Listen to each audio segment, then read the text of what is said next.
No podcast Raízes e Histórias, você acompanha reflexões sobre o preconceito nas diferentes etnias com os apresentadores Evelyn Cerqueira, Gabriel Fontana e Júlia Cunha. Continue ligado para saber mais. Olá, seja bem-vindo ao podcast Raízes e Histórias. Eu me chamo Evelyn Cerqueira e hoje, junto comigo, aqui no estúdio, estão Gabriel Fontana e a Júlia Cunha. Sejam bem-vindos! Obrigado, Evelyn. Muito obrigado mesmo a você e a quem nos escuta. Seja muito bem-vindo. Eu também agradeço pelo convite e é uma alegria ter você sintonizado conosco. Para você que é novo e não conhece a dinâmica do nosso podcast, fique tranquilo, irei explicar. Nós somos alunos do 5º período de jornalismo e fomos instigados a elaborar um produto radiofônico com foco nas diretrizes sociais. Diante disso, hoje no podcast Raízes e Histórias, falaremos sobre os povos indígenas, em vista da falta de conhecimentos gerais sobre o tema. Mas e você? Conhece as características dos povos indígenas? Não? Talvez? Te convido a ficar conosco até o final deste programa para conhecer curiosidades dos povos indígenas, pelos quais somos influenciados até hoje, e relatos de profissionais relevantes em nossa sociedade. Você está ouvindo Raízes e Histórias. Você sabia que palavras como abacaxi, mandioca e jacaré têm origem indígena? Acho que não, mas acredite, elas foram incorporadas à língua portuguesa por meio do contato com os povos indígenas durante o período colonial. Por exemplo, a palavra abacaxi vem do tupi ibacati, que significa fruta cheirosa. A palavra mandioca deriva do tupi manioca, que significa casa de mani, em referência à planta. E jacaré vem do tupi iacaré, que significa aquele que olha de lado. E sabe, nunca passou pela minha cabeça que essa palavra tinha essa origem por trás. E você, Gabriel, tinha essa noção? Júlia, eu confesso que algumas eu conhecia, outras não. Pois bem, estima-se que cerca de 10% do vocabulário português brasileiro tem origem indígena, principalmente do tupi-guarani. Neste ano, o Brasil comemorou os 525 anos do seu descobrimento pelos portugueses. Contudo, diversos povos já habitavam o país muito antes disso, organizados socialmente, com cultura e identidade próprias. Segundo o Instituto Brasileiro de Geografia e Estatísticas, o IBGE, existem aproximadamente 1.700.000 indígenas no país, conforme o levantamento pelo censo de 2022. Um fato interessante relacionado a este número, porém, diz respeito ao crescimento da população indígena no país. A primeira vez que o censo coletou dados sobre a população indígena brasileira foi em 1991, quando foram registrados 294 mil pessoas. 9 anos depois, no censo de 2000, o registro foi de 734 mil pessoas, um aumento expressivo que, segundo o material produzido no censo de 2010, intitulado O Brasil Indígena, abre aspas, não poderia ser compreendido apenas como efeito demográfico, ou seja, devido à mortalidade, natalidade e migração, mas a um possível crescimento no número de pessoas que se reconhecem como indígenas, fecha aspas. Da mesma forma, o crescimento populacional indígena até 2022 se enquadra nessa realidade. Apesar disso, a presença indígena no país é muito menor do que na época da chegada dos colonizadores europeus, no início do século XVI. Segundo o Movimento Global pelos Direitos dos Povos Indígenas Survival, estima-se que as terras brasileiras eram povoadas por cerca de 11 milhões de indígenas.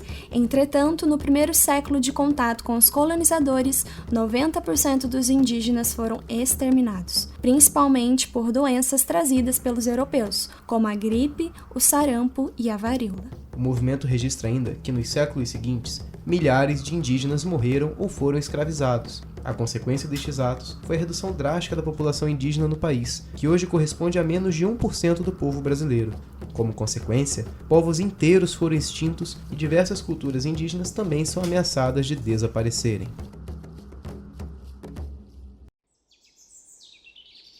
Você está ouvindo Raízes e Histórias.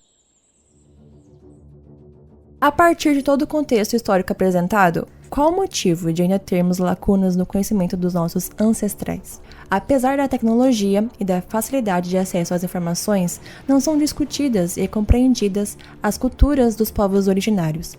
Diante disso, como quebrar essas barreiras inseridas na sociedade?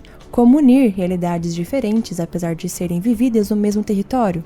Uma coisa sabemos, a luta por visibilidade e igualdade é necessária. E para dar continuidade a essa temática, conversamos com Miriam Garrido, professora de História na Universidade de Taubaté, especialista em História Afro-Brasileira em Construção de Políticas de Identidade. Oi, meu nome é Miriam Garrido, e eu vou falar um pouquinho agora sobre a questão das populações indígenas no Brasil. Fato é que o processo de colonização que se inicia a partir do século XVI, 1500 no Brasil, resulta num grande extermínio da população indígena. Porém, esse extermínio não deve ser compreendido como o desaparecimento dessa população.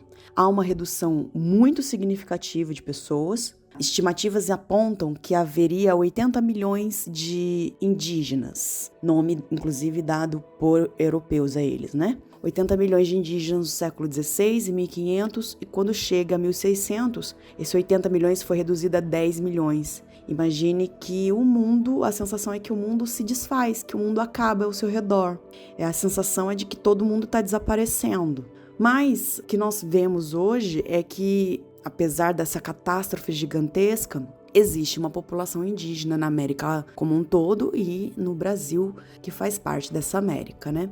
E é interessante observar que depois dos últimos censos, a novas formas de compreender essa população e buscar informação, inclusive de valorizar a identidade indígena, os autodeclarados indígenas têm crescido, ao contrário do que se previa há 40, 50 anos atrás, de que eles desapareceriam. Isso não é realidade. Conta como importante nesse processo lembrar que a Constituição Federal de 1988, ela foi a primeira a se colocar, pela primeira vez, né, o Estado se coloca como defensor da existência dos povos indígenas e da cultura dos povos indígenas. Então, em certa medida, a Constituição Federal de 1988, conhecida como Constituição Cidadã, ela garante essa preservação, esse cuidado do Estado em relação aos povos indígenas, o que é fundamental quando a gente pensa, por exemplo, na questão da visibilidade social. Sem políticas de Estado para preservação da vida e preservação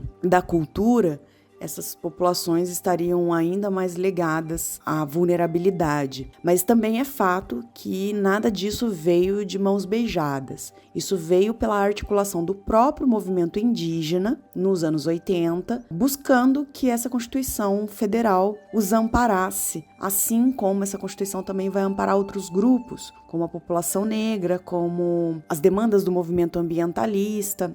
E aí, partindo para uma outra ideia, uma coisa que é interessante a gente pensar que a partir de 2008 há uma lei, a Lei 11.645 de 2008, ela é a revisão de uma lei anterior e ela determina a obrigatoriedade do ensino da história indígena na educação básica, de indígenas e não indígenas, obviamente. E isso é fundamental, porque a educação assim permite que alunos indígenas e não indígenas entrem em contato com a história dos povos originários do Brasil, com a história da sua preservação e quem são eles hoje, onde eles estão, a existência de indígenas rurais, né, ou indígenas aldeados, a existência de indígenas urbanos que optam morar em lugares urbanos para ter acesso a determinadas coisas. E o mais importante, que o processo da integração do indígena, se feita por ele, se feita por escolha própria, não desfaz dele o fato de ser indígena, né? Não o torna não indígena. Ser indígena é pertencer a uma identidade étnica e não estar vestido ou não usufruir de determinados signos, né, que a gente pode chamar assim, da sociedade moderna contemporânea. Em outras palavras, usar celular, andar de carro, vestir roupa não nos faz menos identitários por conta disso. Então, as populações indígenas, elas têm o direito de usufruir do que é da modernidade, sem que com isso elas percam o direito de serem identificadas enquanto indígenas. Então, a educação tem um papel fundamental nesse sentido. Existe essa legislação, mas o que é necessário, e eu vou finalizar com essa ideia para não me alongar muito, é necessário pensar também em formação de professores. Se a lei ela é de 2008, boa parte dos professores que estão em sala de aula não passaram por um processo de formação que os ensine como dar estas aulas. Então, as discussões, a formação continuada, a produção de livros, o contato com a literatura indígena, né, de escritos dos próprios indígenas a respeito da sua cultura, é fundamental nesse processo. E eu espero que a gente possa fazer parte, enquanto pesquisadores, enquanto cidadãos, desse processo de retomada, mais do que de direito das populações indígenas no Brasil. Você está ouvindo Raízes e Histórias.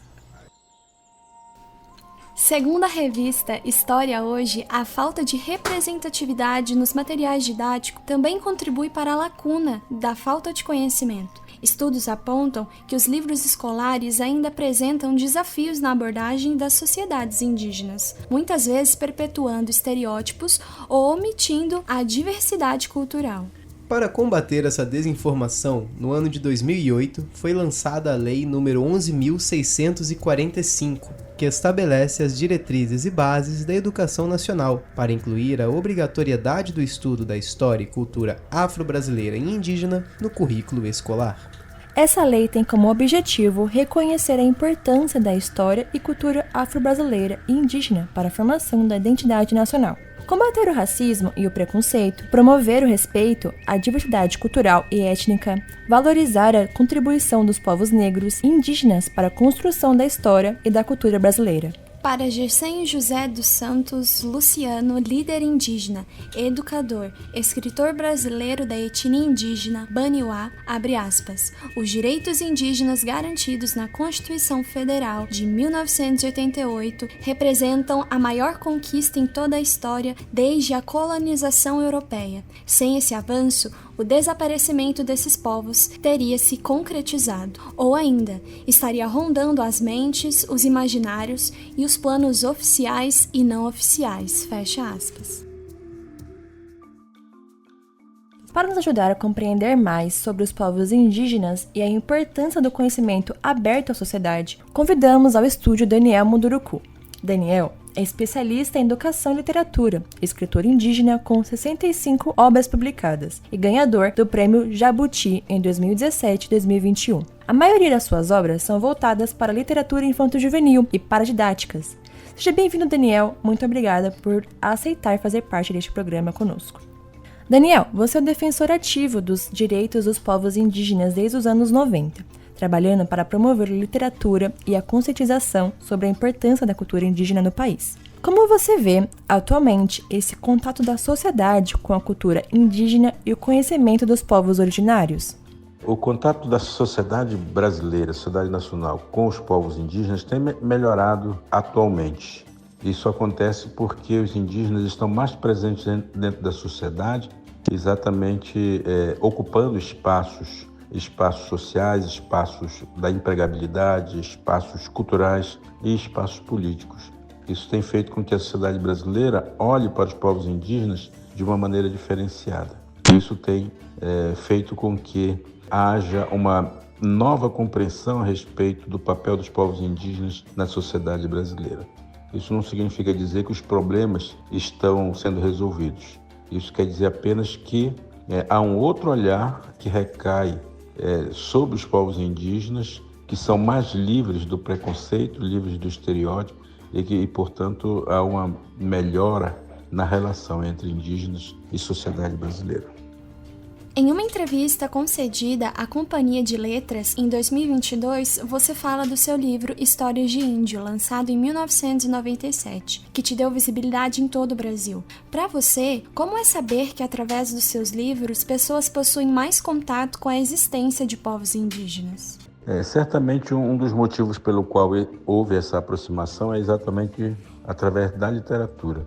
A literatura tem sido um instrumento muito poderoso para fazer essa aproximação, para oferecer para a sociedade brasileira uma nova abordagem e também para criar uma visão mais correta, menos distorcida, dos problemas dos povos indígenas e da magia, que cerca esses povos, a sua cultura, sua ancestralidade. Inclusive esse discurso da ancestralidade, que é um discurso muito presente hoje em dia na sociedade brasileira, na busca da ancestralidade, a ideia do pertencimento, tudo isso vem com certeza da literatura produzida por autores indígenas. Eu, obviamente, me sinto absolutamente contemplado, feliz por ver isso acontecendo.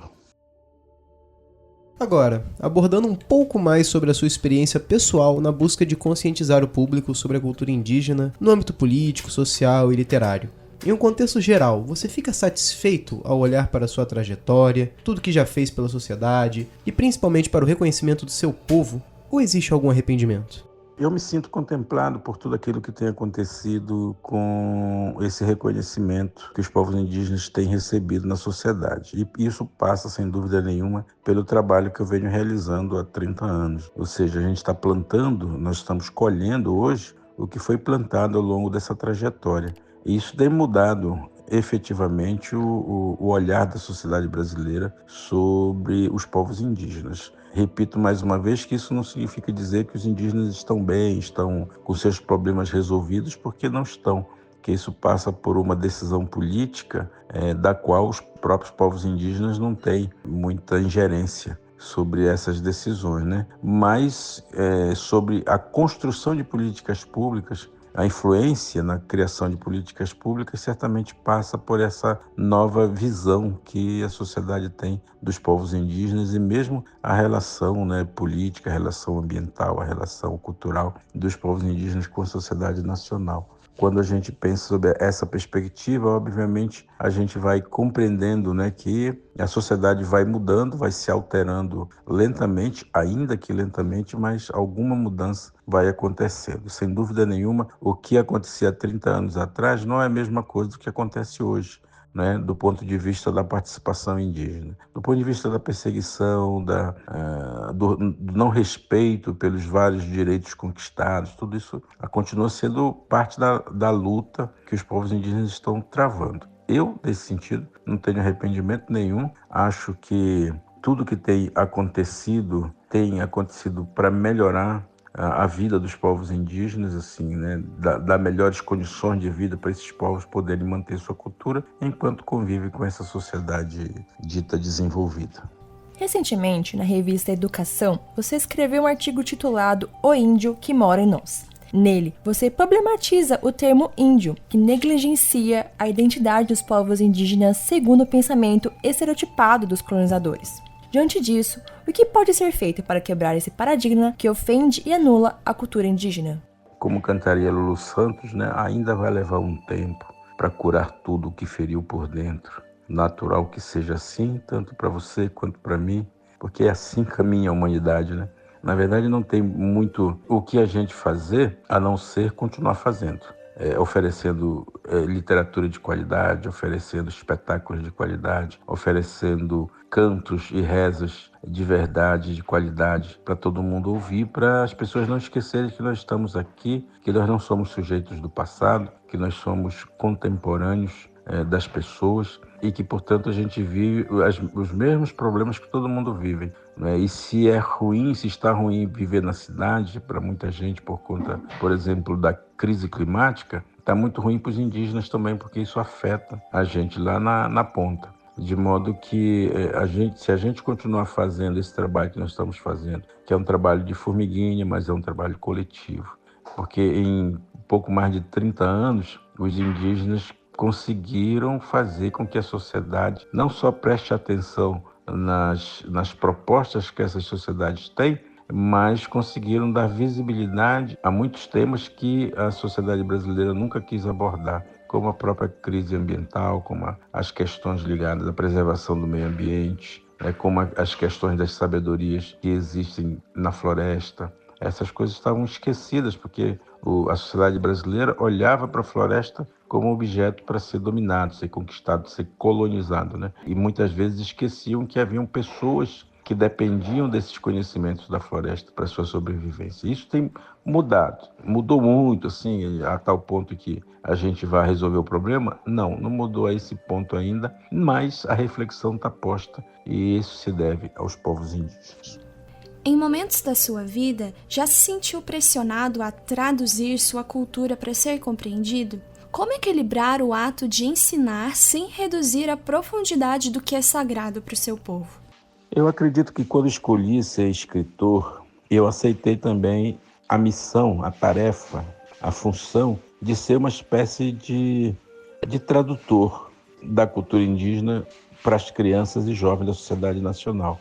Quando eu aceitei, de uma certa maneira, que eu poderia usar a literatura e, portanto, entrar de uma certa forma no sistema letrado, no sistema alfabetizado, né, no sistema um tanto elitista como é o da literatura, eu tinha certeza de que estava entrando num nicho que era, ao mesmo tempo, muito representativo, mas que também era um nicho mais influenciador, que poderia realmente gerar políticas públicas de transformação, de mudança. Então, a literatura ela tem esse poder, muito mais que a arte plástica, muito mais do que o teatro, muito mais do que a própria televisão, muito mais do que as outras linguagens, a música, por exemplo, que também são instrumentos importantes, mas a literatura ela tem um poder de transformação. Quando falam que a leitura muda o mundo, não é apenas retórica, é uma realidade, porque ela influencia a visão de mundo das pessoas.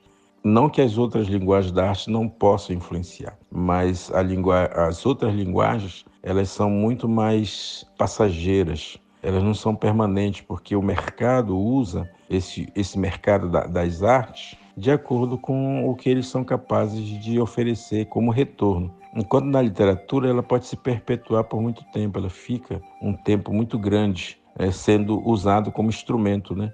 Porque ela não passa. Se o livro é bom, se a literatura é boa, ela fica muito tempo sendo utilizada nas escolas, sendo lida e relida, e isso vira um conhecimento permanente na mente do leitor, né, na mente das crianças, dos jovens, dos adultos. Isso acaba se transformando, de fato, num instrumento de transformação, né? Num instrumento de resistência, num instrumento de libertação. E, nesse sentido, traduzir a literatura indígena para que o leitor não indígena possa compreender a nossa cultura é uma função essencial, mas, como a pergunta mesmo diz, sem perder a conexão com a ancestralidade, sem perder a conexão com a nossa memória ancestral. Então, o que eu faço nos meus livros, o que eu tenho tentado fazer, é oferecer para as pessoas uma certeza de que elas fazem parte da história, de uma construção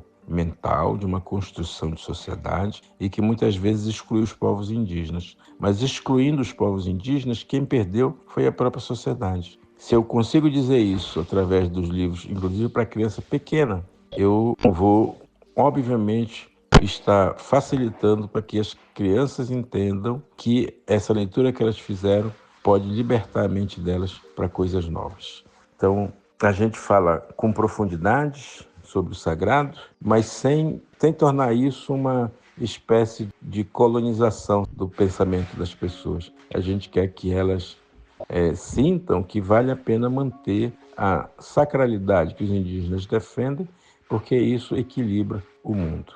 Agradecemos, Daniel, por aceitar o nosso convite. Digo por mim, e acredito que as meninas também, o quanto foi prazerosa essa conversa. Obrigado e até a próxima oportunidade. Você está ouvindo Raízes e Histórias. Enquanto pesquisávamos informações sobre o tema que estamos tratando ao longo de todo o programa, achei um artigo interessantíssimo realizado por Mariana Paladino, doutora em antropologia, chamado Retorno à Comunidade, trajetórias de indígenas ticunas que estudaram na cidade, ocupação de cargos na aldeia e processos de diferenciação social.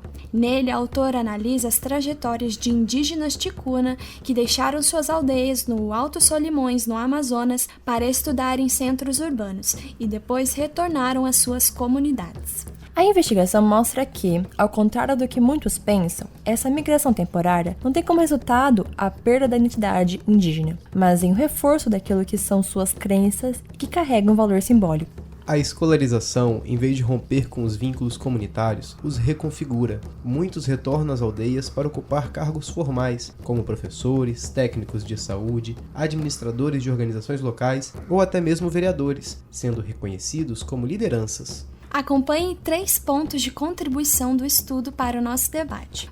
Primeiro ponto. Enquanto muitos trabalhos ainda tratam a educação urbana como um fator de desagregação indígena, a autora quebra esse paradigma, mostrando que a ida para a cidade pode reforçar a identidade e o papel social dos indígenas dentro de suas comunidades. O segundo ponto mostra que a pesquisa destaca que o valor do estudo não está apenas no conteúdo aprendido, mas no prestígio social e no direito de participar de cargos e funções de responsabilidade. No terceiro e último ponto, Mariana enfatiza a importância de redes de apoio, como da Fundação Nacional dos Povos Indígenas, a FUNAI, ou a Igreja Católica, no processo de migração e retorno, mostrando assim que a inserção urbana não ocorre de forma individual. A pesquisa de Mariana é um estudo antropológico, e o que escutamos do Daniel Munduruku é um aspecto da sua vida voltada à literatura. Mas você sabia que existem semelhanças de pensamento entre os dois? Ambos defendem que o indígena que vai para a cidade estudar não se destribaliza, como muitos antropólogos tradicionalistas acreditavam. Ao contrário, adquire ferramentas para lutar melhor pela sua comunidade, ou seja, a identidade indígena não se perde, ela se adapta e resiste. No que diz respeito à educação como ferramenta de transformação e pertencimento, os Chikuna, mencionados no artigo da Mariana Paladino, consideram o estudo na cidade uma forma de chegar a ser alguém, associando a educação à autonomia, prestígio e melhoria nas condições de vida. Daniel, em suas obras e palestras, afirma que a escola pode ser tanto instrumento de apagamento cultural quanto uma alavanca para a consciência indígena, dependendo de como é usada. Em A Sabedoria das Árvores, ele escreve: educar é aprender a ver com outros olhos o que sempre esteve diante de nós. Como comentamos anteriormente, Mariana Paladino mostra que muitos ticunas retornam das cidades, se tornam líderes, professores, agentes de saúde, mediando o diálogo entre o mundo indígena e não indígena. Munduruku também fala sobre ocupar espaços para significar a presença indígena. Ele afirma, abre aspas, somos protagonistas das nossas histórias. Não queremos mais que falem por nós, queremos que nos escutem, fecha aspas. Ambos destacam a importância de dar voz aos povos originários, não como sujeitos exóticos que têm que ser observados, mas como pensadores, educadores, escritores, profissionais e cidadãos. São muitos os espaços a serem ocupados, inclusive alguns que de início não parecem tão óbvios. Exemplo disso é o futebol. Puxa aí na memória, quantos jogadores de origem indígena você conhece? Essa foi uma questão que incomodou o cacique Zeca Gavião, da tribo Gavião Kikatejê, o líder do povo indígena que vive no município de Bom Jesus, no Tocantins, estado do Pará. Sentiu na pele a discriminação após ver alguns jovens de sua tribo serem barrados de jogar em um clube de futebol por serem indígenas. Diante disso, decidiu fundar ele mesmo uma equipe para que o seu povo pudesse não apenas jogar, mas competir, mostrando a força indígena. Assim surgiu o Gavião Kikatejê Futebol Clube, um time profissional que começou a dar seus passos nas divisões inferiores estaduais em busca de seu espaço. O Gavião Kikatejê chegou a disputar a primeira divisão do Campeonato Paraense de Futebol, mas hoje se encontra novamente na busca pelo acesso. Independentemente da divisão em que está, o clube segue cumprindo sua missão de representar o povo Gavião Kikatejê e todos os indígenas do país. Afinal, antes de tudo, o clube é um espaço onde todos têm vez, contando com categorias de base e equipe feminina, uma recordação firme de que o futebol é para todos, menos para o preconceito. No fim das contas, todos os defensores da causa indígena têm uma motivação em comum: fazer com que a sua cultura seja transmitida às pessoas, não só para ganhar espaço na sociedade, já que infelizmente não são nem 1% da população brasileira, mas porque são o povo originário. Antes dos portugueses chegarem ao Brasil, eles já estavam. Raízes e histórias. Chegamos ao fim deste episódio. O que você achou? Gostou? Esperamos que tenha gostado. Eu particularmente gostei e foi ótimo ter o privilégio de estar com você, ouvinte, e com os apresentadores Gabriel Fontana e Júlia Cunha. Eu, Evelyn Cerqueira, me despeço por aqui. Muito obrigada por ter nos acompanhado até agora. Foi um prazer, nos vemos em uma próxima oportunidade. Até mais! Até mais, tchau!